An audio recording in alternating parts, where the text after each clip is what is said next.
This interview series called LinkedIn Heroes, where I interview entrepreneurs making an impact. And I've always just, there's a bit of a challenge. It's like I want to get these famous entrepreneurs that I respect. Like I grew up following Tony Robbins and Dr. John DeMartini and Jack DeLosa and Grant Cardone and all these guys.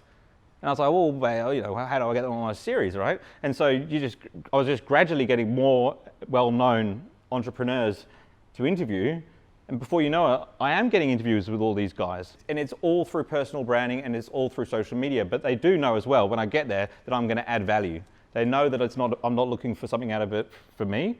And people will always say to me, oh, why'd you interview Kerwin Rae? What are you trying to get out of it?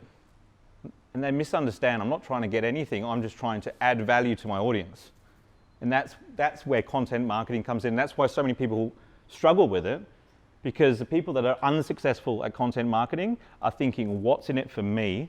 And they need to be thinking about, how can I help more people? They're looking for opportunities to add value to people.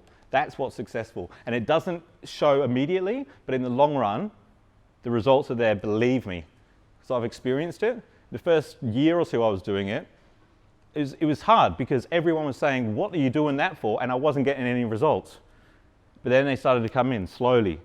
I started to see the results and I got a little bit of insight, and then I go, nah, Gary Vaynerchuk's correct. And I'll just go all in. Now I've got videographers working with me all the time. It's a huge investment, but long term, there'll be no competition. It's blue ocean. I'm already experiencing it. Like I'm not meeting with, when I meet with a client, it's very rare that they're like, oh yeah, we're meeting with 3 other providers and we're just going to choose which quote we like the best and can't you do something on the price? That doesn't really happen anymore because they're following my content. It's almost the other way around. Buying stage already, remember as you showed earlier. Yeah, exactly, yeah. I mean, most of the sales are done over the telephone these days.